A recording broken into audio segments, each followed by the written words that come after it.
पूर्णमदं पूर्णात् पूर्णमुदच्यते पूर्णस्य पूर्णमादाय पूर्णमेवावशिष्यते। ओम शांति शांति शांति। नामापि ते च मधुरं मधुरं स्वरूपं कर्मापि ते च मधुरं मधुरा स्मृतिश्च। बुद्धिं प्रबोधय प्रभो मधुबोधशक्तिं विद्यां प्रयच्छ परमां परिभावयामि। नारायणाखिल गुरो भगवन् नमस्ते। नारायणाखिल गुरो भगवन् नमस्ते। नारायणाखिल गुरो भगवन् नमस्ते। हर हर महादेव। न प्रयत्य संज्ञास्तीति संज्ञा मात्र निषेध आत्मा नास्तीति मन्यमाना सा मैत्रेयी होवाच। वेदांतों में प्रामाणिक रीति से आत्म तत्व का निरूपण किया गया है। सुनने में प्रमाद हो जाए तो भ्रम स्वाभाविक है। संज्ञा का निषेध कर देने पर प्रायः व्यक्ति वस्तु का ही निषेध मान लेते हैं। भ्रम की एक बहुत जटिल घाटी है। उदाहरण के लिए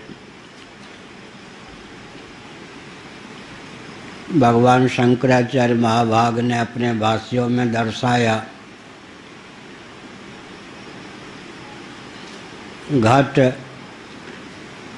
आदि में नहीं, घट रूप से विद्यमान, अंत में घट रूप से विद्यमान नहीं, केवल मध्य में उसकी प्रतीति होती है। तो न यत् पुरस्ताद उत यन्न पश्चात मध्ये च तन्न व्यपदेश मात्रम भूतम प्रसिद्धम च परेण यद्यत् तदेव तत्स्यादिति में मनीषा। आदावन्ते च यन्नास्ति वर्तमानेपि तत्तथा। इन सब दृष्टियों से घट मिथ्या सिद्ध होता है। जब घट मिथ्या सिद्ध होता है तो मृत्तिका मिथ्या सिद्ध नहीं होती। दृष्टांत में मृत्तिका की कारण संज्ञा मिथ्या होती। क्या शिखी ध्वस्तः कहते हैं। शिखा चोटी कट जाने पर कहा जाता शिखी ध्वस्तः। यहाँ पर शिखी का अर्थ है व्यक्ति विशेष की शिखी संज्ञा अब नहीं रह गई, या व्यक्ति ही नहीं रह गया। लेकिन भ्रम ऐसे ही होता है, शिखी ध्वस्ता ऐसे ही। तो घट प्रामाणिक रीति से निरीक्षण परीक्षण करने पर आधा बनते तो यद नास्ति वर्तमाने भी तथा मांडूक्य कारिका। आदि और अंत में जो नहीं है, वास्तव में मध्य में भी वह नहीं है।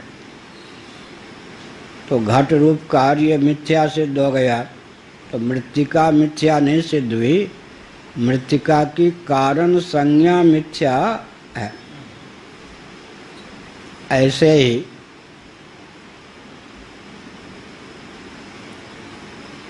कुछ व्यक्ति समझते हैं कि वेदांती ईश्वर को मिथ्या मानते वहाँ भी यही भ्रम है। शंकराचार्य जी ने सब जगह लिख दिया है संज्ञा संज्ञा संज्ञा। ईश्वर ईशन कर्ता होता है ना, ईशन कर्ता का नाम ईश्वर। 511 तक ईशन का कर्म कौन हुआ? जीव और जगत। जीव और जगत जब कर्म हो गया और जीव जगत का अपलाप कर देने पर ईश्वर संज्ञा मिथ्या हुई या ईश्वर मिथ्या हो गया? अब लोगों को भ्रम होता है, वेदांती ईश्वर को भी मिथ्या मानते, बड़ी विकट बात। रामदेवानंद आजकल दंडी स्वामी और हमारे कुछ और ही होके काम कर रहे, तो भामती हमसे पढ़ने आए जब वेदांताचार्य कर रहे कक्को रंगनाथ विश्वविद्यालय महाविद्यालय वृंदावन। कहा महाराज ईश्वर मिथ्या है ना? हमको तो बहुत कष्ट हुआ। हमने कहा भले आदमी तुम्हारा शरीर मिथ्या है, मैं तो सत्य मानता हूँ, तुम्हारे शरीर से भी ईश्वर घटिया है, तुम्हारा वेदांत यहीं से प्रारंभ होता है, ईश्वर मिथ्या है, तुम क्या कर पाओगे जीवन में? ईश्वर मिथ्या नहीं है, ईश्वर संज्ञा मिथ्या है। ईशितव्य शास्य शासन करने योग्य जब कोई मिथ्या सिद्ध हो गया तो ईश्वर जो है शासक, ईश्वर शासक कर्ता के रूप में नहीं रह गए। ईश्वर मिथ्या नहीं हुए, ईश्वर संज्ञा मिथ्या हुई। यहाँ भी मैत्रेय जी को भ्रम हो गया बृहदारण्यक में। सच्चिदानंद मात्र होके रह गए। उसमें स्वरूप का अपलाप थोड़े होता है क्या? कोई पार्सल आपके पास आया, आप चिढ़ गए कि हमने ये मंगाया था क्या? बेस्टन उसमें क्या है? कागज़ है, कपड़े हैं, ऊपर से रस्सी है, सुतली है, लेकिन जो आपका अभीष्ट पदार्थ है वो भी उसमें है या नहीं अंदर? उसके ऊपर आवरण है, बेस्टन है। इसी प्रकार से ईश्वर का अर्थ होता है शासनकर्ता, ईशन। ईशावास्य में दग्धम सर्वम, तो ईश्वर कहाँ से मिथ्या होंगे? तो जिस पे शासन करते हैं वो तो अपने से अतिरिक्त हुआ। वो कौन हो सकता है? जीव और जगत, जड़ और चेतन। अब इन दोनों के मिथ्यात्व का जब निश्चय होगा तब ईश्वर की ईश्वर संज्ञा मिथ्या होगी या ईश्वर ही मिथ्या हो जाएंगे। और एक और बात है, जगत भी मिथ्या नहीं है। ये सब लोग ठीक से पढ़ते नहीं ना। शंकर भाष्य छांदोग्य उपनिषद में हमने कहा था जगत मिथ्या है। इसका अर्थ भी क्या है? जगत जगत रूप से जो प्रतीत हो रहा है, जगत के रूप से जो प्रतीत हो रहा है, उस प्रतीति को लेकर जगत मिथ्या है क्या? नहीं तो अच्छा, रज्जु सर्प मिथ्या है का अर्थ क्या हुआ? रज्जु रूप से सत्य है। तो शून्यवादी जो बौद्ध होते हैं वो तो सबके पीछे हाथ धो के पड़ते हैं कि उनको नैरात्म्यवाद सिद्ध करना है। विज्ञानवादी जो होते हैं वैनाशिक, उनको भी नैरात्म्यवाद सिद्ध करना है। हमको किसी भी वस्तु के अस्तित्व का अपलाप नहीं करना, उस वस्तु के तात्विक स्वरूप तक उसको पहुंचाना है। इसको मैं बल दे के इसलिए कह रहा हूँ कि वेदांत के नाम पे नास्तिकता न पले। क्या वही चीज़ यहाँ उठाई गई। शंकराचार्य जी ने बार बार छांदोग्य श्रुति के भाष्य में जिसको उठाया, पढ़ने पढ़ाने वाले उसी की उपेक्षा करते। संज्ञा मिथ्या अलग चीज़ है। संज्ञा वाला कौन हो गया? संज्ञी। संज्ञा संज्ञी भाव होता है ना, तो वो मिथ्या थोड़े है। और जगत मिथ्या है का मतलब क्या है? जगत के अस्तित्व का अपलाप या नहीं है, जिस रूप में उसकी प्रतीति है उसका अपलाप है। जगत भी वास्तव में मिथ्या है का अर्थ होता है ब्रह्मत्वेन सत्य है, आश्रयत्वेन सत्य है, उपादानत्वेन सत्य है, अधिष्ठानत्वेन सत्य है, कुछ भी कह दे। ऐसे ही अब जीव के पांचों कोष हमने छीन लिया, पांचों कोष रहने देने पर भी अपलाप कर लिया क्या? अब इसको लोटा को हमें तामा सिद्ध करना है तो फोड़ेंगे थोड़े, हथौड़े का थोड़े प्रयोग करेंगे। जैसा है उसी समय इसके नाम रूप का सूक्ष्म बुद्धि से कर्षण कर लेंगे तो तामा धातु विशेष का तो हम कर्षण करेंगे नहीं, उसको तो सिद्ध ही करना है। इसी प्रकार से पंच कोशों से विविक्त जब हमने जीव को समझ लिया तो जीव संज्ञा मिथ्या हुई या जीव ही मिथ्या हो गया? कहीं अगर जीव मिथ्या है, ईश्वर मिथ्या है लिखा भी हो उपनिषदों में 2 जगह लिखा है, इससे मुझे मालूम। उसका अर्थ है कि फिर जीव संज्ञा मिथ्या है और ईश्वर संज्ञा मिथ्या।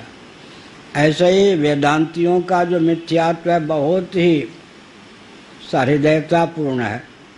जगत मिथ्या है का अर्थ क्या हुआ? जगत ब्रह्म सत्यम भी तो लिखा है ना।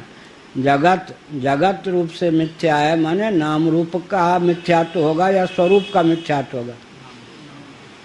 जगत के रूप में जो भाषित हो रहा है वही तो जगत का वास्तव स्वरूप है। ब्रह्मत्वेन जगत सत्य है, जिस रूप में वह प्रतीत होता रहा है नाम रूप की दृष्टि से, उस दृष्टि से मिथ्या है। यहाँ तो याज्ञवल्क्य जी ने कहा, एक सामान्य विशेष का चल रहा था ना कि दुंदुभि आदि के ध्वनि सामान्य या शब्द सामान्य हुआ, विशेष जो होता है सामान्य में आरोपित होता है। तो विशेष आरोपित हुआ, सामान्य तो आरोपित नहीं है, सत्य है। ध्वनि विशेष उसमें आरोपित है, अग्नि में चिंगारी विशेष आरोपित है, विस्फुलिंग आरोपित है। तो आरोपित का अपलाप कर देने पर क्या होता है?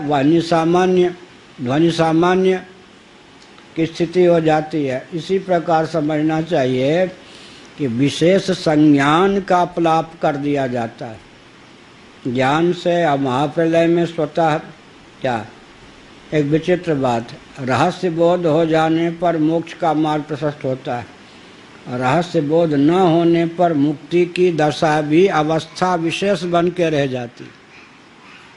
बहुत गंभीर बात कह रहा हूँ। क्या अनुग्रह तो है, अनुग्रह एक अवस्था बन जाता है, अनुकंपा एक अवस्था बन के रह जाती है। कब? जब उसका रहस्य समझ में न आवे तब। महाप्रलय जो है अनुग्रह है या नहीं? महाप्रलय अनुग्रह है ना, लेकिन एक अवस्था बन गई हम लोगों के लिए। सुषुप्ति अनुग्रह है या नहीं? एक अवस्था बन गई हमारे लिए। इसी प्रकार शंकराचार्य जी ने छांदोग्य श्रुति के भाष्य में लिखा है, जब कोई मरता है व्यक्ति तो किसको प्राप्त होता है? न स्वर्ग को न नरक को, भगवान को। मृत्यु की जो प्रक्रिया है, छांदोग्य श्रुति पहले क्या आए हैं शंकराचार्य, मृत्यु की जो प्रणाली प्रक्रिया है उसको ठीक से समझ लें। जो भी मरता है, पापी तापी वृक्ष स्थावर जंगम प्राणी जो भी मरता है, पहले सत्स्वरूप परमात्मा को प्राप्त होता है। लेकिन उस सत्स्वरूप परमात्मा में जिसका अभिनिवेश, जिसका तादात्म्य, जिसकी महत्व बुद्धि नहीं है, वो सत्स्वरूप परमात्मा में मिलने के बाद भी फिर अपनी वासना के अनुरूप, शुभाशुभ कर्मों के अनुरूप देहेंद्रीय प्राणांतःकरण आदि को प्राप्त कर लेता है। और जो मृत्यु के साथ साथ रहस्य बोध की धारा चलाने में समर्थ है, वो परमात्मा मिल कर के फिर क्या होता, उचटता नहीं, परमात्मा रूप होकर ही शेष रहता है। एक के लिए मृत्यु मुक्ति बन जाती है, दूसरे के लिए मृत्यु एक अवस्था, क्योंकि मृत्यु की प्रणाली ऐसे है कि न नरक में जाएगा जीव, न स्वर्ग में जाएगा, सीधे सत्य में विलीन हो जाएगा, अर्थात सद्रूप होकर शेष रहेगा। लेकिन महत्व बुद्धि उसमें न होने पर, जिसमें महत्व बुद्धि रहती है उसके अनुसार फिर शुभाशुभ कर्म के फलस्वरूप देह को प्राप्त कर लेता है। ऐसे महाप्रलय में ब्रह्मा जी भी जाते हैं और ब्रह्मा जी से उपदेश प्राप्त उनके परिकर जीव भी जाते हैं। वो सब तो कैवल्य मोक्ष को प्राप्त कर लेते हो। अस्मदादि लाखों बार गए, कैवल्य मोक्ष कहाँ मिला? फिर जो के त्यों यथा पूर्व कल्पयत। तो रहस्य बोध की बात हुई है ना। अब एक कोई श्रोत्री ब्रह्मनिष्ठ महापुरुष हो, ठीक है, अब जिसकी दृष्टि में श्रोत्री ब्रह्मनिष्ठ महापुरुष नहीं है, उसको उसका दर्शन हो तो दर्शन कितना फल देगा? दर्शन तो हुआ श्रोत्री ब्रह्मनिष्ठ का ही, फल कितना मिलेगा? अच्छा मान अब ये विद्वान है व्याकरण के, अब जो इनको अपना नाना चाचा पिता कुछ भी समझता हो, मित्र सखा, लेकिन व्याकरण के विद्वान हैं, इस तथ्य को आप उसे पता नहीं है। एक व्याकरण से मिलने पर भी उसको व्याकरण से मिलने का फल नहीं प्राप्त होगा। इसी पर दर्शन तो हुआ, लेकिन दर्शन होने पर भी दर्शन विफल गया। इसी प्रकार से रहस्य बोध की धारा अगर न बहा सके तो एक अनुग्रह भी, एक अनुकंपा भी, एक ऊंची से ऊंची स्थिति भी अवस्था बन के रह जाती है। तो यहाँ पर याज्ञवल्क्य जी ने कहा, जब तक देहेंद्रीय प्राणांतकरण में तादात्म्यापत्ति जीव की है, तब तक विशेष विज्ञान से युक्त है। कृष्णो हम इस प्रकार से, मैं दृष्टा हूँ, मैं ज्ञाता हूँ, मैं प्रमाता हूँ, मैं पिता हूँ, मैं माता हूँ, मैं भ्राता हूँ, ये सब बाह्याभ्यंतर। अब जब जीव अग्नि की चिंगारियाँ जैसे अग्नि में विलीन हो जाएं, नमक की डली जैसे समुद्र में विलीन हो जाए, नदियाँ जैसे समुद्र में विलीन हो जाएं, इसी प्रकार से जब जगत की बात छोड़ दें, जीव ब्रह्म में विलीन होता है, सुषुप्ति में भी तो विलीन होता है। सुषुप्ति किसी के लिए अवस्था विशेष है और निद्रा समाधि स्थिति किसी के लिए वो समाधि है, स्वरूप स्थिति है, किसी के लिए अवस्था विशेष है। दोनों के लिए स्वरूप स्थिति है, लेकिन रहस्य बोध के अभाव में एक के लिए अवस्था है, एक तामस प्रत्यय है, एक के लिए समाधि है। इसी प्रकार से मैत्रेयी जी को भ्रम हो गया कि जीव ही नष्ट हो गया, शून्यवाद प्राप्त हो गया, निरात्मवाद प्राप्त हो गया, प्रत्यय संज्ञा माने जीव संज्ञा समाप्त हो गई। क्या मतलब हुआ? जीव जब ब्रह्म में मिल गया तो विशेष विज्ञान विलुप्त हो गया, सामान्य विज्ञान स्वरूप होकर रह गया, चित्त सामान्य होकर रह गया, विशेष विज्ञान उसका विगलित हो गया। विशेष विज्ञान विगलित हो गया तो हाय में मर ही गया, फिर तो जीव का नाश ही हो गया। तो मैत्रेयी जी ने कहा, पतिदेव मोह दूर करने के लिए आप अपना वक्तव्य प्रस्तुत कर रहे हैं, मानो आप हमको मोहित कर रहे हैं, आपने तो मोह में ही डाल दिया, मतलब बंटाढार हो गया, जीव का ही नाश आपने सिद्ध कर दिया। तो उन्होंने कहा, विशेष विज्ञान विरहित जो जीव है वो चित्त सामान्य होकर शेष रहता है, मैंने तो उसको शुद्ध जीवन प्रदान किया। तुम समझती हो कि विशेष विज्ञान का अपहरण होते ही जीव का नाश ही हो गया, बंटाढार हो गया। विशेष विज्ञान वान होकर जीव शेष नहीं रहा, लेकिन जीव संज्ञा न रहने पर भी क्या, जीव संज्ञा न रहने पर, प्रत्यय संज्ञा न रहने पर भी जीव का अपलाप थोड़े हुआ, उसको तो वास्तव स्वरूप की प्राप्ति हो गई। क्या? तो वेदांत में किसी भी वस्तु के मिथ्यात्व का जब निर्धारण किया जाता है तो उसका तात्पर्य मिथ्यात्व के निर्णय में कतई नहीं होता, बिल्कुल नहीं होता। उसको स्थिर अजा जल तरंग के मिथ्यात्व का अर्थ क्या है? उसको जल रूपता प्रदान करना या जल का अस्तित्व समाप्त कर देना, नहीं, तरंग का अस्तित्व समाप्त कर देना। तो यह अनुग्रह है या कोप है? और जिस समय जल तरंग है उस समय भी उसको हम जल जान ही सकते हैं। क्या? जब जल तरंग नहीं है तब तो किसी को भ्रम भी नहीं होता। भ्रम कब होता है?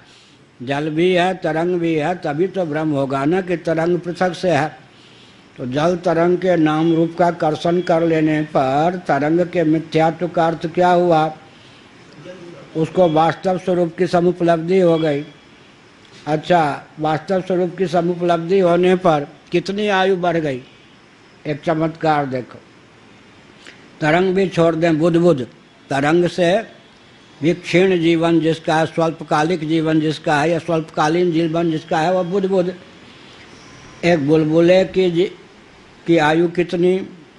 1 मिनट हो ना हो, क्षण भर।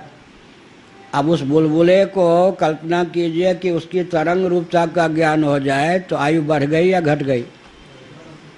अब उस तरंग भावापन्न बुद्ध को कहीं अपनी जल रूपता का ज्ञान हो गया तो उसकी आयु कितनी हो गई? 31 नील 10 खरब 40 अरब वर्ष जब तक महाप्रलय में जल का विलय न हो। ये कितनी आयु हो गई? एक क्षण वाली जो बेचारी बूंद थी उसकी आयु, उसने अपने को तरंग मान लिया, तरंगत्वेन जान लिया। तो तरंग की आयु तो फिर 2 मिनट 4 मिनट भी हो सकती है। और तरंगत्वेन फिर उसने जलत्वेन अपना निश्चय कर लिया। अब उसकी आयु कितनी हो गई? 31 नील 10 खरब 40 अरब वर्ष। ब्रह्मा जी की जितनी आयु है उतनी आयु उसकी हो गई। माने अब जब तक, अब विचित्र बात, इस समय उसकी आयु कितनी होगी? ब्रह्मा जी 51वें वर्ष में हैं। आजकल जो ब्रह्मा जी के पद पर हैं, ब्राह्मणों द्वितीय परार्ध है। परार्ध शब्द यहाँ पारिभाषिक है। ब्रह्मा जी की आधी आयु का नाम क्या है? परार्ध। पूर्णायु का नाम क्या है? 50 धन 50 बराबर 100, द्विपरार्ध। वो परार्ध अलग है। एक लिखने पर 17 शून्य जब लिखेंगे वो परार्ध संख्या अलग है। इसका उसका तालमेल हो सकता है और नहीं भी हो सकता है। जब ब्रह्मा जी को लेकर द्विपरार्ध है, द्वितीय परार्ध है, तो ब्रह्मा जी की पूर्ण आयु है द्विपरार्ध। उसमें आधी आयु का नाम, ब्रह्मा जी के 50 वर्ष का नाम है एक परार्ध, ब्रह्मा जी के 100 वर्ष का नाम है द्विपरार्ध। ब्राह्मणों द्वितीय परार्ध है। तो आजकल वैवस्वत मंत्र है, मनवंतर है, आजकल यही कहते हैं ना। आजकल जो ब्रह्मा जी हैं वो 51वें साल में चल रहे हैं अपने लोग के हिसाब से। आजकल अगर किसी को ब्रह्मलोक की प्राप्ति हुई मोक्षा के बल पर, तो अब जितनी आयु ब्रह्मा जी की शेष है उतने समय तक ब्रह्मलोक में रहेगा। अब महासर्ग के प्रारंभ में दैवयोग से किसी को ब्रह्मलोक की प्राप्ति हो गई तो गीता के 8वें अध्याय के अनुसार एकया यात्यनावृत्ति मन्यया वर्तते पुनः, वो 31 नील 10 खरब 40 अरब वर्ष तक मस्त मौला ब्रह्मलोक में बना रहेगा। फिर ब्रह्मा जी के साथ वो मुक्त हो जाएगा। ठीक है ना। तो यहाँ पर कहा गया कि विशेष विज्ञान वान जीव के लोप का अर्थ क्या हुआ? सामान्य चित्त सामान्य होकर जीव शेष रहा। क्या? लेकिन बहुत बड़ी धृति की आवश्यकता है। क्या? किसी से कहे महाराज आप तो सच्चिदानंद हैं, हाँ भाई इसमें क्या संदेह है? ठीक है दे, तो क्या करें? अन्नमय प्राणमय मनोमय कोष मुझको दे दीजिए, अब सत होके रह लीजिए। अरे भाई ये तो नहीं हो सकता। अपनी सत्ता हम आप वेदांत सुनने पर भी क्या मानते हैं? अन्नमय प्राणमय मनोमय कोष सापेक्ष। मनोमय इसलिए कि अहम बुद्धि का विषय बन सके, नहीं तो सुसुप्ति में चला जाएगा, मूर्छा में विलक्षण चला जाएगा, मरणासन हो गए। लेकिन अहम बुद्धि उद्दीप्त रहे, इसलिए मैंने मनोमय को जोड़ दिया। हम अपने को अन्नमय प्राणमय मनोमय कोष सापेक्ष सत समझते हैं, चित्त विज्ञानमय कोष मनोमय कोष सापेक्ष समझते हैं। या मोटी भाषा में कहें तो अन्नमय प्राणमय कोष सापेक्ष सत्ता मानते हैं, मनोमय विज्ञानमय कोष सापेक्ष चित्ता मानते हैं, फलात्मक बीजात्मक आनंदमय कोष सापेक्ष प्रियता मानते हैं। ठीक है। अब कहे महात्मा जी आपको तो ज्ञान हो गया, आप सच्चिदानंद हैं, 5 कोष मुझे दे दो तो फिर क्या रहेगा कि अरे अब ये तो नहीं होगा भाई, तो अब ज्ञान क्या हुआ? 5 कोष, तो इन कोषों में सत्ता चित्ता प्रियता जिससे उद्दीप्त है वो हम हैं, या इनको लेकर हमारी सत्ता चित्ता प्रियता है? इनमें जिसके कारण सत्ता चित्ता प्रियता है। मयाध्यक्षेण प्रकृति श्रूयते सचराचरम, मयाध्यक्षेण मम योनिर्महद् ब्रह्म तस्मिन् गर्भम दधाम्यहम संभव सर्वभूतानां तत्व भवति भारत। लेकिन भ्रम तो बहुत विकट है, अभिनिवेश। अरे भाई 5 कोष तुम ले लोगे तुम्हारे पास बचेगा है कि? हमारा तो आप तो सच्चिदानंद हैं। अरे रहने दो, तो कथा की बात थी व्यवहार में इसको मत उतारो तू, व्यवहार में मत उतारो तू। एक गुरुजी थे, सोहम शिवोहम वाले मानो, चलवा था सनातनी। शिवम सोहम वाले भी बहुत से अच्छे होते हैं, निंदा में तात्पर्य नहीं। गुरु जी, गंगा के तट पर तो हमारा मकान है, आज पर्व का दिन है, स्वास्थ्य भी आपका ठीक है या सर्दी जुकाम नहीं है? चलें आपके नेतृत्व में हम भी स्नान कर, घटई में गंगा घटई में यमुना, चला तुम लोग अज्ञानी हो, नहा लो। ठीक, तो गुरु जी ठीक है, आराम कीजिए। और बाहर से कुंडी लगा दिया चलाने। अब गंगा स्नान करके आया, अब 1-2 घंटे तक खोले, अरे खोल खोल, गुरु जी घटई में गंगा घटई में यमुना। अरे मलमूत्र का बेग है, भूख लगी है, तुमने ये क्या किया? गुरु जी घटई में गंगा घटई में यमुना, घटई में भोजन घटई में पानी। घटई में भोजन घटई में पानी, फिर क्या करें महाराज? तो तू गुरु है या मैं? महाराज ज्ञान का स्तर तो आपका कमजोर है, गुरु तो मैं ही हूँ। धोखे में मैंने गुरु बना लिया आपको। ज्ञान का स्तर, विवेक का स्तर, निष्ठा का, आस्तिकता का स्तर तो हमारा ही है, धोखे में गुरु बना लिया आपने। कहा घटई में गंगा घटई में यमुना। यह है। अब चले हम भाष्य। न प्रेत्य संज्ञा स्थिति संज्ञा मात्र निषेधात आत्मा नास्तिति मन्यमाना, वही हुआ ना। उसकी प्रेत्य संज्ञा नहीं है तो संज्ञा मात्र का निषेध किया ना। लेकिन मैत्रेयी ने समझ लिया कि आत्मा नास्ति, आत्म तत्व का ही उच्छेद कर दिया पतिदेव ने। मुक्त करने चले थे, आत्मा का अस्तित्व का ही अपलाप कर दिया। मन्यमाना सा मैत्रेयी होवाचा, ऐसी मानती हुई वो मैत्रेयी बोली, अत्रैव मां भगवान मुमुहत मोहितवान न प्रत्य संज्ञा स्थिति। हे भगवान माने भगवान, अब इस घाटी में तो आपने मुझको विमोहित ही कर दिया, मोहित कर दिया। आपने कह दिया न प्रत्य संज्ञा स्थिति, उसकी प्रत्य संज्ञा नहीं है, तो हो ही गया, खत्म ही हो गया।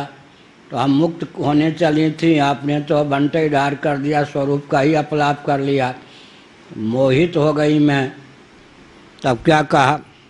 स होवाच याज्ञवल्क्य स्वाभिप्रायम द्वैते ही रूपादि विशेष संज्ञानि बंधनो दुखित्वाद्यभिमान।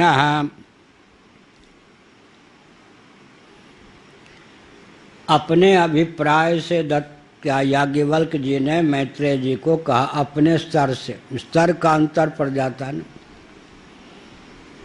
द्वैते ही रूपादि विशेष संज्ञानि बंधनो दुखित्वादि अभिमान।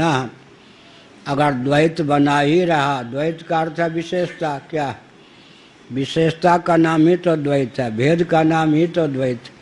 द्वैत बना ही रहा तो फिर क्या होगा?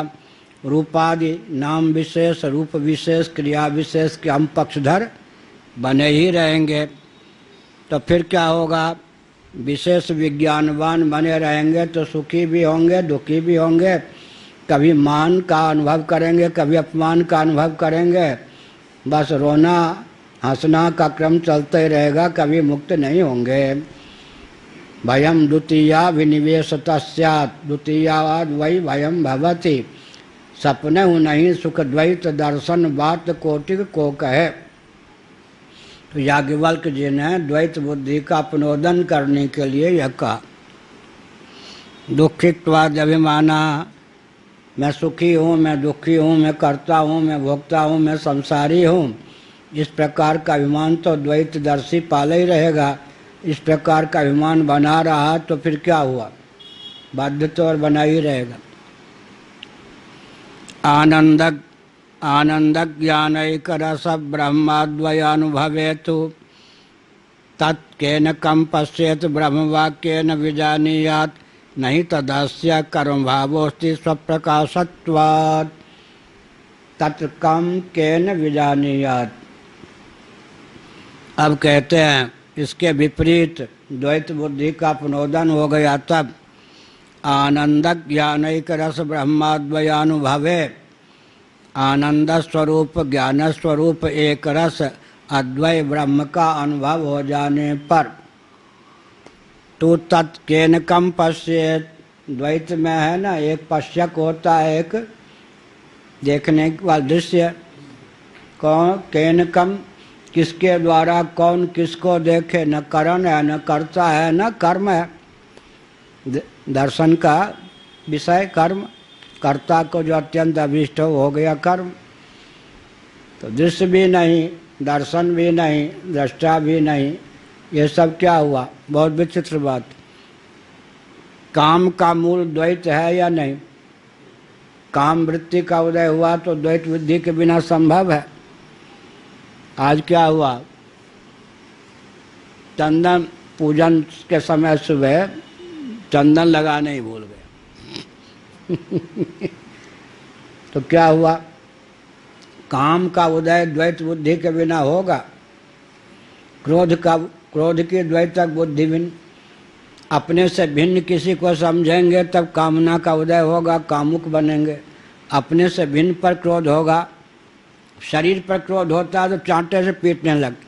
रउआ जी मेरे पास पहुंच गए, खोलिए फ़ोन करवाइए, अभी उनका मस्तिष्क वृद्धावस्था, फ़ोन करवाइए, ऑफिस को फ़ोन कीजिए, हमारे लिए गेट खोलिए। ठीक है, वृद्ध हैं भाई, खोल दिया गेट का। फ़ोन हम क्या करते हैं, मेरे पास फ़ोन। अब बैठ गए, अब वो अपना शुरू किया। ये इन्होंने कहा कि चलिए अब इनको लिखना पढ़ना, उन्होंने अपना सर पीटना शुरू कर दिया क्रोध में आकर। क्या? तो क्रोध जो होता है, कभी कभी व्यक्ति अपने सर पे ही प्रहार कर लेता है। इससे भी सिद्ध होता है कि आत्मा नहीं है, ये अपने से भिन्न मानकर पीटता है ना अपने शरीर को। क्या? तो क्रोध का विषय जो होगा, क्या होगा? द्वैत। बिना द्वैत बुद्धि के क्रोध संभव है। और लोभ, किसी का धन हथियाना चाहेंगे, लोभ का उदय। मोह, अशोक, जितने अलाय वलाय हैं, हर्ष, द्वैत बुद्धि में हर्ष या अद्वैत बुद्धि में? हाँ, अभिषाद, लो, ये सब है द्वैत बुद्धि। तो जब तक भयम द्वितीया विनिवेश तस्यात्, द्वैत में अभिनिवेश हुआ नहीं कि यह सब अलाय वलाय आ गए, अलाय वलाय, ये सब उपद्रव आ गया, जगत द्वाल। इन लोगों के लिए परेशानी हो जाती है। हमने बोल दिया जगत द्वाल, अब ये दोनों के खंडपीठ बैठे कि महाराज तो देहाती शब्द बोलते नहीं, ये कोई विशिष्ट शब्द होगा। अब वो चैनल पे प्रसारित करते हैं, लोग समझ नहीं पाए जगत द्वाल क्या भला है, तो कौन सा संस्कृत का शब्द है महाराज? हमने कहा फरोखाबादी शब्द है ये। किसी ने पूछ गुरुदेव से कहा ये जो आप बोल रहे कहाँ लिखा है? उन्होंने कहा डोकरिया पुराण में। डोकरिया का अर्थ समझते हैं? देहाती भाषा। अत्यंत वृद्धा जो हो उसका नाम है डोकरिया। ये जो बात आप बोल रहे कहाँ लिखी है बात? तो उन्होंने महाराज ने कहा डोकरिया पुराण में। माने कहीं लिखी नहीं है, बना के किसी ने कह दी, डोकरिया पुराण। इसी तरह से क्या कहा? जगत द्वाल है यह। इसीलिए कहा लोभ कब होगा, क्रोध कब होगा, मोह कब होगा? सब का मूल है द्वैत। और द्वैत की बिनु अज्ञान, द्वैत बुद्धि का मूल है अज्ञान। हो गया ना? अज्ञान के कारण द्वैत बुद्धि, द्वैत बुद्धि के कारण काम, क्रोध, लोभ, मोह, शोक, सब बवाल मच जाता। तो जब आनंद, ज्ञान, एक रस, ब्रह्म, अद्वय अपने को जानता है, उस हालत में कम केन पश्चेत, यह सब बृहदारण्यक उपनिषद को ही मन में रखकर बोल रहे हैं। ब्रह्म वाक्येन विजानीयात्, विज्ञातार मरे केन विजानीयात्। अपनी पत्नी को कहा विज्ञातार मरे केन विजानीयात्। अब एक विचित्र बात है, कोई कहे कि अच्छा जानने की हवस, आदत तुम्हारी मिट नहीं रही है, यह क्या है, यह क्या? तो जरा विज्ञाता को जान लो। विज्ञाता को विज्ञान का विषय बना सकते हैं क्या? विज्ञाता को, जो सबको जानता है, उसको कौन जानेगा? वो किसका वेदन का विषय, किसी के वेदन का विषय हो नहीं सकता। विज्ञाता रमरे केन विजानीयात्। श्रोता को सुन लो, वक्ता को बोल दो, संभव नहीं है। ऐसे ही दृष्टा को देख लो, दृष्टा को, हम तो दृष्टा का दर्शन करना चाहते, तो दृश्य ही हो जाएगा, फिर दृष्टा ही कहाँ रहेगा? क्या? विज्ञाता रमरे केन विजानीयात्। ऐसे ही तत् केन विजानीयात् नहीं तदास्य कर्म भावोस्ति स्वप्रकाशत्वात्। स्वप्रकाश होने के कारण वह प्रकाश हो ही नहीं सकता, तो प्रकाशन क्रिया का क्या न उधर कर्ता हो सकता न कर्म हो सकता। क्यों?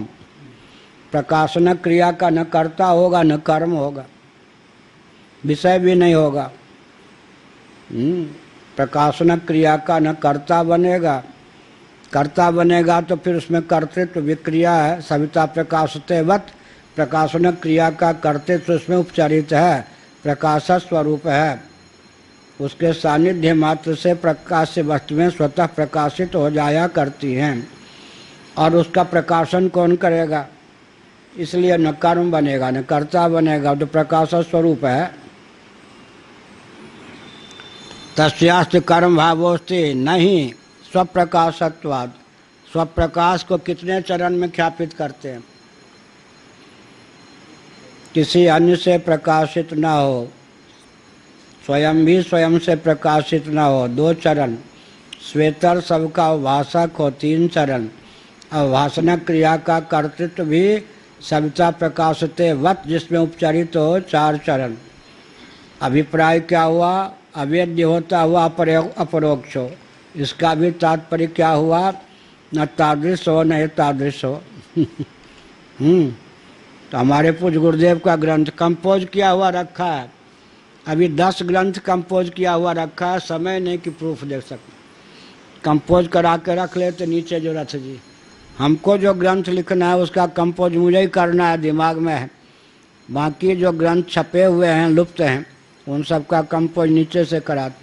8-10 ग्रंथ सब कंपोज किए हुए कंप्यूटर में रखे हुए हैं। अब इतना समय नहीं कि प्रूफ देख के उसे प्रकाशित करा दें। श्वेता स्वतर उपनिषद भी अपने यहाँ अब लुप्त है, कुंती स्तुति लुप्त है, ये सब कंपोज किया हुआ रखा। अब अहमर्थ भी है, और एक और आ गया है, वो जो आप पढ़ रहे थे पहले, समन्वय साम्राज्य संरक्षणम, वो भी उसका अनुवाद सहित प्रकाशन करना, तो मूल कंपोज करा के रख दिया। अब पूंजीवाद, समाजवाद, मार्क्सवाद कुछ गुरुदेव के ग्रंथ का कंपोज हो रहा है, उसको अपने यहाँ से छपाएंगे। तो क्या सार निकला? अहमर्थ नामक जो गुरुदेव का ग्रंथ है पूज्य गुरुदेव का, उसमें उन्होंने कहा स्वप्रकाश। 1 दिन 2 दिन हमने कहा था वेदांत जो है उसकी प्रवृत्ति क्या होती है? शब्दावली की साहित्यिक भाषा में, अर्थ साहित्यिक भाषा में बिल्कुल नहीं होता, इसलिए वेदांती बहुत ही मोहित हो जाते हैं। स्वप्रकाश अविधावृत्ति से उसका अर्थ क्या लगता है? स्वयं ही स्वयं से प्रकाशित, यही ना। अब इसका अर्थ ऐसा करेंगे तो क्या हो जाएगा? कर्म करती विरोध की प्रवृत्ति हो जाएगी। आत्मरति, आत्मतृप्ति, आत्मसंतुष्टि कुछ भी संभव नहीं। रति का विषय भी स्वयं, रति कर्ता भी स्वयं, रतिमान भी स्वयं, कैसे होगा? आत्मरति संभव नहीं है, तब क्या कहेंगे? अनात्मरति न हो। व्यावृत्ति में अभिप्राय है। आत्मतृप्ति, आत्मसंतुष्टि शब्द तो है, यस्तो आत्मरत एव स्याद् आत्मतृप्तश्च मानवः आत्मन्येव च संतुष्टः तस्य कार्यम न विद्यते। हो गया ना। अप्रोक्षानुभूति, आत्मा की अप्रोक्षानुभूति कैसे होगी? अनुभव स्वरूप है, अनुभवित तो है ही नहीं।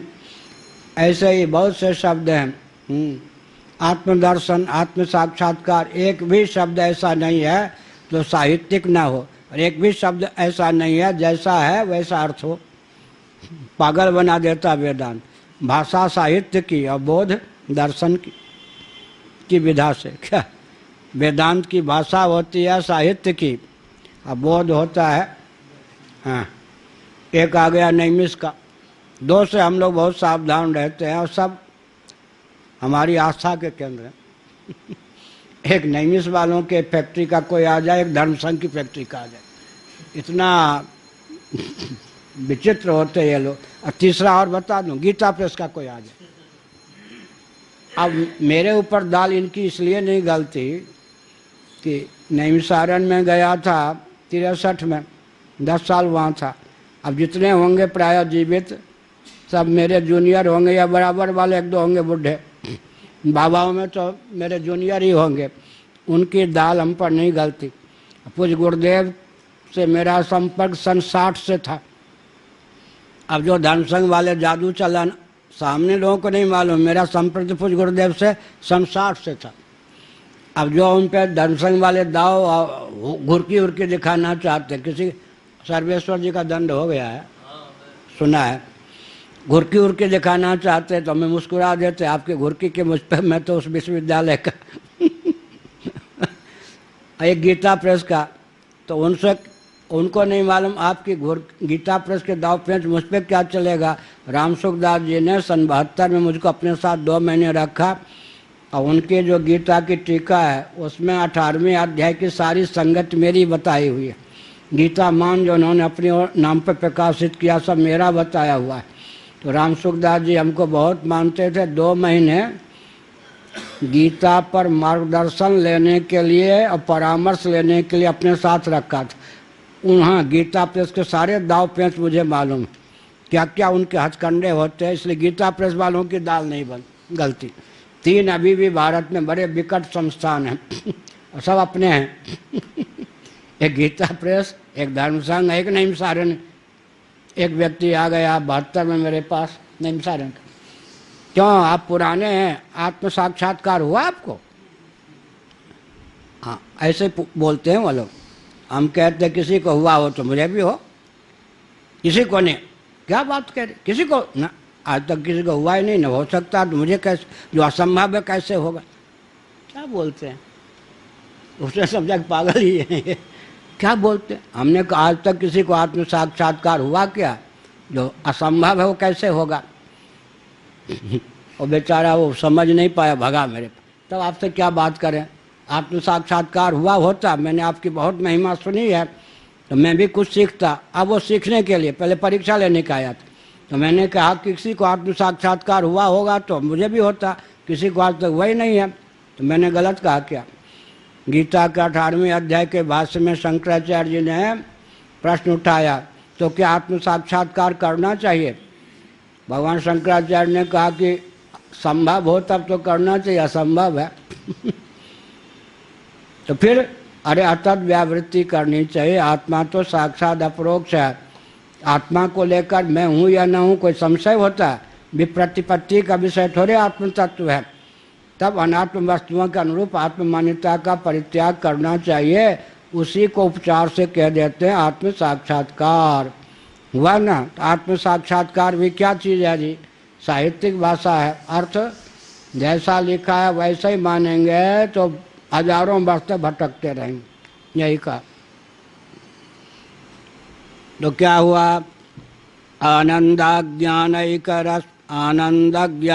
रस ब्रह्माद्वयानुभवे तो तत्केन कम पश्येत ब्रह्मवाक्येन विजानीयात् नहीं तदास्य कर्म भावोस्ति स्वप्रकाशत्वात्। अरे वो विज्ञानक क्रिया का विषय थोड़े है, विज्ञान का विषय थोड़े है, भाष्य थोड़े है। आत्मा अनुभव स्वरूप है, अनुभाव्य नहीं हो सकता। पंचदशीकार ने अच्छा दृष्टांत दिया। कोई खट्टी वस्तु स्वभाव से हो, इमली मान लीजिए, अमचूर, उसको खट्टा करने के लिए क्या उपाय? जिसके योग से अरहर की दाल इत्यादि खट्टी हो जाए, उस अम्ल पदार्थ को खट्टा बनाना है, बना सकते। शक्करीन आदि स्वभाव से जो मीठी वस्तु है उसको मीठा बनाने चले, मीठी बनाने चले, जिसके योग से अन्य वस्तुओं में मिठास का संचार होता, उसको मीठे बनाने की क्या जरूरत है? जो अनुभव स्वरूप है वो अनुभव कैसे हो सकता है? अनुभव का विषय नहीं है अनुभव स्वरूप। न तो असत्य, बंध्या पुत्र अनुभव का विषय नहीं है, आत्मा भी अनुभव का विषय नहीं है। अब दोनों में अंतर क्या है? न तो असत्य, वहाँ सत्ता ही नहीं है, यहाँ सत्ता होने पर भी अनुभव का विषय नहीं है, क्योंकि अनुभव स्वरूप। कहीं बंध्या पुत्र में लक्षण न चला जाए, इसलिए पंचदशीकार ने कहा न तो असत्या, असत्य है इसलिए नहीं, बंध्या पुत्र असत है। और दोनों में क्या अंतर है, ब्रह्म में और बंध्या पुत्र में? बंध्या पुत्रो न तत्वेन मायया वापि जायते, मांडूक्य कारिका। बंध्या पुत्रो न तत्वेन माया वापी जायते। बंध्या पुत्र की उत्पत्ति तत्वता नहीं हो सकती सचमुच में, न माया से। लेकिन ब्रह्म की तत्वता उत्पत्ति नहीं हो सकती, अब माया से उत्पत्ति हो सकती है। अंतर हुआ है ना। बंध्या पुत्रो न तत्वेन माया वापी जायते। तत्वता उत्पत्ति दोनों की नहीं होती, इतने अंश में लक्षण साम्य है। लक्षण में वैषम्य कहाँ आ गया? बंध्या पुत्र माया से भी उत्पन्न नहीं हो सकता, और आत्मा जो स्वरूप से आज है, बंध्या पुत्र भी आज है, आत्मा भी आज है। माया से आत्मा की उत्पत्ति होती है। बंध्या पुत्र तो और भी मस्त मौला है, माया से भी उसकी उत्पत्ति नहीं हो सकती। ये देख लो, यह रहा बंध्या पुत्र। रंगमंच पर कोई अपनी छाती पर हाथ रख के कहे ये देख लो यह रहा बंध्या पुत्र, तो वर्ष तो व्याघात दोष होगा या नहीं? बंध्या का गोद लिया हुआ हो सकता, सचमुच में बंध्या का पुत्र कैसे होगा? कोई बोल के कहे मम मुखे जिह्वा नास्ति, मम मुखे जिह्वा नास्ति, तो तीन से विलक्षण हो उसको। तीन कौन होते हैं सुनो? तोता, हाथी, मेढक। तोता, हाथी, मेढक बिना जिह्वा वाले होते, एक की जीभ यूं मुड़ी होती। हाँ तीन को साप दिया किसने? वाक इंद्री के अधिदैव अग्नि ने। अग्नि थक थका गए थे, छिप गए थे। महाभारत, देवता लोग ढूंढ रहे थे अग्नि को, कोई काम आ गया, अग्नि देवता विश्राम कर रहे थे, छिपे हुए थे। मेढक, तोता और हाथी क्रम से पूछा, उन्होंने यहाँ छिपा हुआ है, पकड़ लिया देवताओं ने, फिर भागे, एक जगह छिपे। दूसरी बार तोता ने बोल दिया, एक बार हाथी ने बोल दिया, तीनों को साप दे दिया अग्नि देवता ने। वाक्येंद्र के देवता थे, और अन्य देवताओं ने वरदान दे दिया। वाह वाह, बता तो दिया ना कम से कम। इसलिए तीनों टर टर चिघारता हाथी। एक तीनों के जीव की हालत बहुत खराब है, लेकिन देवता के वरदान के कारण तीनों बोलते हैं। मेढक टर टर, वो राम राम तोता बोलता है, और हाथी चिघारता हो। क्या तीनों के जीव, एक के जीव उल्टी है, दो की यूं है, यूं है, एक के जीव नहीं, बिना जीव के बोलने वाले उल्टी।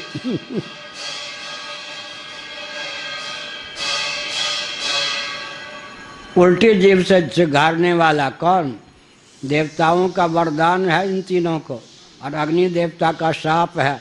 ऐसे ही मम मुखे जिह्वा नास्ति, अरे बोल के कह रहे हो मम मुखे जिह्वा नास्ति, जिह्वा का खंडन हुआ या मंडन? मंडन हुआ। या अब ये तो दुक्तम भवती। अरे वाह, बंध्या पुत्र की उत्पत्ति माया से भी हो सकती है, और ब्रह्म की उत्पत्ति माया से भी न हो तो जगत कहाँ से दिखाई पड़े? जलवा। ब्रह्म की तो उत्पत्ति है ना, ब्रह्म जगत का अभिन्न निमित्तोपादान कारण है। बीच में द्वार कौन है? माया के द्वार से ही तो है। बता दें, नपुंसक की उत्पत्ति पत्नी से भी नहीं हो सकती। नपुंसक पुत्र को पैदा कर सकता पत्नी के द्वार से भी नहीं। क्या? नपुंसक पुत्र को नपुंसक पत्नी के द्वार से भी पिता नहीं हो सकता, समझ गए? और जो पुरुष संज्ञा प्राप्त है बिना पत्नी के पिता नहीं हो सकता, लेकिन पत्नी के द्वार से पिता हो सकता है या नहीं? ऐसे समझ लीजिए, बंध्या पुत्र जो है माया के द्वार से भी जन्म नहीं ले सकता। ब्रह्म बिना माया के जन्म नहीं ले सकता, माया के द्वार से जन्म ले ही सकता है। मयाध्यक्षेण प्रकृति अहो मम योनिर्महद् ब्रह्म तस्मिन् गर्भम दधाम्यहम् संभवाम्यात्म मायया। जगत कहाँ से बना? बंध्या पुत्र से या ब्रह्म से? और जगत कौन बना? बंध्या पुत्र बना या ब्रह्म? ब्रह्म बना तो किसके द्वार से? माया के द्वार से। अरे हाँ, अब ये आ गए। क्या?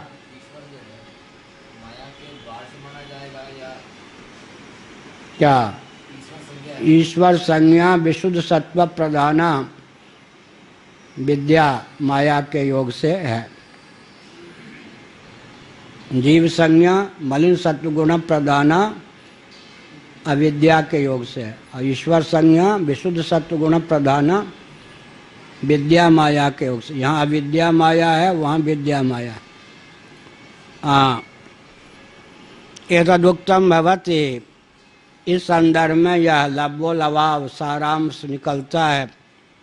न संज्ञा मात्र मया व्यासेधि किंतु विशेष संज्ञेति। किसने कहा? याज्ञवल्क्य जी ने। देखिए, देवियों का मिथिला के थे ना ये याज्ञवल्क्य जी। मैत्रेयी भी मिथिला के, मंडन मिश्र जी की पत्नी मंडन मिश्र भी, और सुलभा महाभारत के अनुसार। भगवती सीता तो जगत जननी है। मिथिला ने राजा दिया तो 23-30 पीढ़ी तक, 22 पीढ़ी तक जीवन मुक्त। अब मातृशक्ति को भी उनकी मर्यादा की सीमा में विदुषी, ये सब विदुषी महिलाएं थी, जीवन मुक्ता, बहुत ऊंची बात। न संज्ञा मात्रम मया व्यासेधि, याज्ञवल्क्य जी ने कहा संज्ञा मात्र का मेरे द्वारा निषेध, हाँ न संज्ञा मात्र मया व्यासेधि किंतु विशेष संज्ञेति। संज्ञा मात्र का मेरे द्वारा निषेध नहीं हुआ, सामान्य संज्ञा सामान्य की रक्षा करते हुए विशेष संज्ञा का अपनोदन हुआ। इसलिए तुम्हें मोह नहीं होना चाहिए।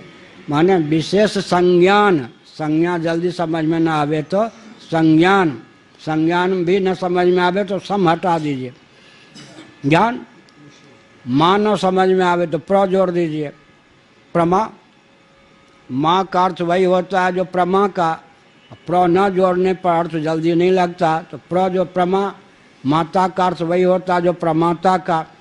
माता का अर्थ सीधे न लगे, उधर झांके तो प्र लगा दीजिए, प्रमाता। संज्ञान का अर्थ जल्दी न लगे तो सम हटा दीजिए।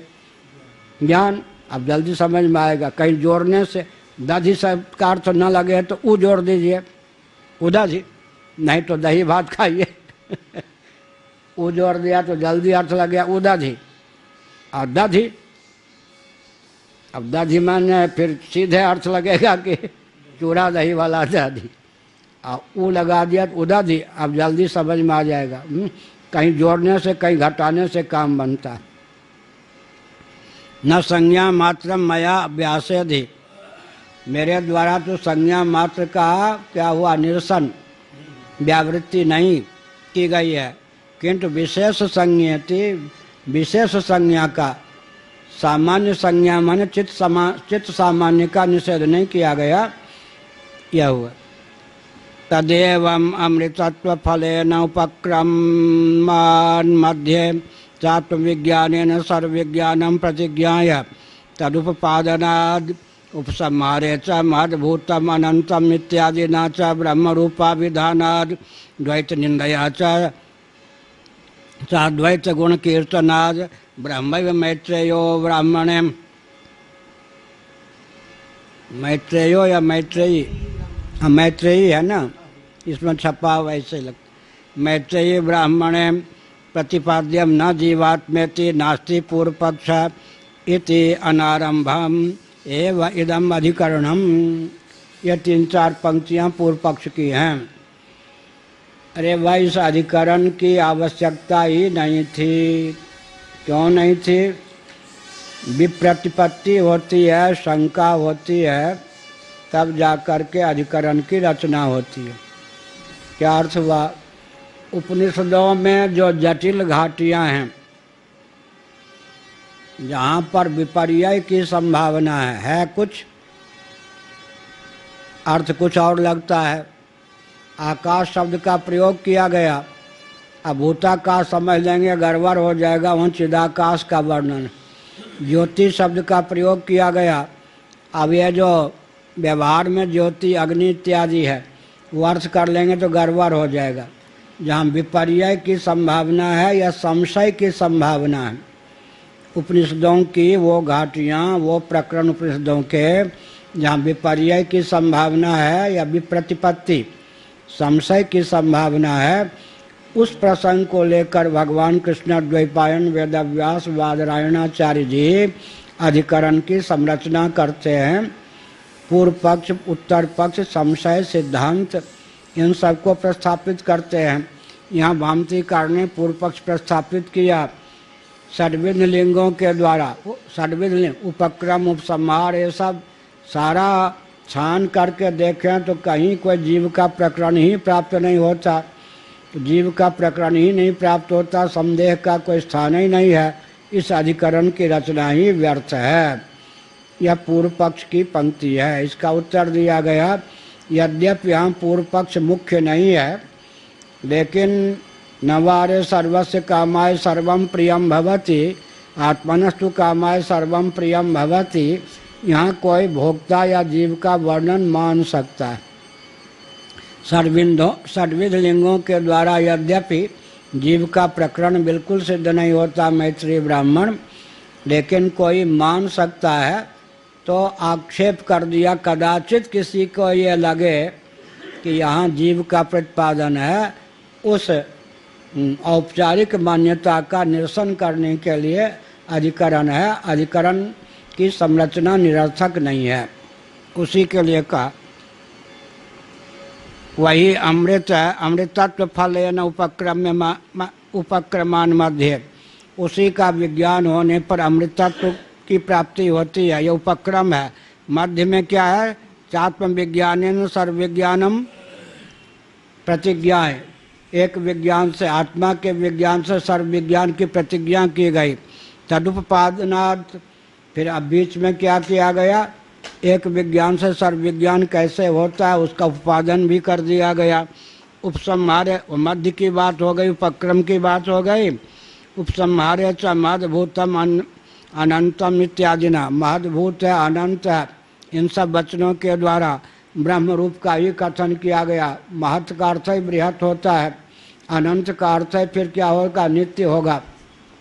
भूत का अर्थ है सिद्ध सत्य होता है। इस प्रकार से तो द्वैत की निंदा भी की गई, तो अद्वैत का नहीं निंदा, निंद्यम निंदितुम प्रवर्तते अपितु विधेयम स्तोत्रम, द्वैत की निंदा करके अद्वैत की प्रशंसा भी की गई। ब्रह्मैव मैत्रेयी ब्राह्मणे प्रतिपाद्यम, इस प्रकार से तो सर्वविध लिंगों के द्वारा विशेषकर उपक्रम, उपसंहार और मध्यवर्ती जो स्थिति है उसके द्वारा तो मैत्रेयी ब्राह्मण सीधे ब्रह्म तत्व का ही प्रतिपादक है। इसमें जीव को लेकर कोई विप्रतिपत्ति या शंका की प्राप्ति ही नहीं है। अतः यह अधिकरण प्रारंभ किया भगवान ने, वेदव्यास जी ने तो क्यों किया। न जीवात्म्यति नास्ति पूर्व पक्षा, एतावता सिद्ध हुआ कि यहाँ पूर्व पक्ष ही नहीं प्राप्त है, तो अधिकरण की संरचना व्यर्थ है। इति अनारभ्यम एवं यह जो अधिकरण है इसके आरंभ करने की कोई आवश्यकता नहीं। अत्रोच्यते, एक पंक्ति करके छोड़ दें। भोक्तृत्व ज्ञातृता जीव रूपोत्थान समाधये मैत्रेयी ब्राह्मणे पूर्व पक्षेण उपक्रमः कृतः। नवारे सर्वस्य कामाय सर्वं प्रियं भवति, आत्मनस्तु कामाय सर्वं प्रियं भवति। यहाँ पर झलकता है, छलकता है, कुछ ऐसा प्रतीत होता है कि भोक्ता का वर्णन है। इसलिए यहाँ पर अधिकरण की प्रातीतिक जो पूर्व पक्ष की प्राप्ति हो सकती है, अत्यंत अवर कोटि के साधक श्रोता के हृदय में, पाठक के हृदय में, उनकी दृष्टि से यहाँ पर अधिकरण का प्रारंभ किया गया। ठोस कोई पूर्व पक्ष यद्यपि नहीं है, लेकिन सामान्य पाठक पर भी अनुग्रह करने के लिए यह अधिकरण प्रारंभ करना उचित। मुँह थक गया बोलते बोलते। ओम पूर्णमदः पूर्णमिदं पूर्णात् पूर्णमुदच्यते पूर्णस्य पूर्णमादाय पूर्णमेवावशिष्यते। ओम शांति शांति शांति। नामापिते च मधुरं मधुरं स्वरूपं, कर्मापिते च मधुरं मधुरा स्मृतिश्च। बुद्धिं प्रबोधय प्रभो मदबोध शक्तिं, विद्यां प्रयच्छ परमां परिभावयामि। नारायणाखिल गुरो भगवन् नमस्ते, नारायणाखिल गुरो भगवन् नमस्ते, नारायणाखिल गुरो भगवन् नमस्ते।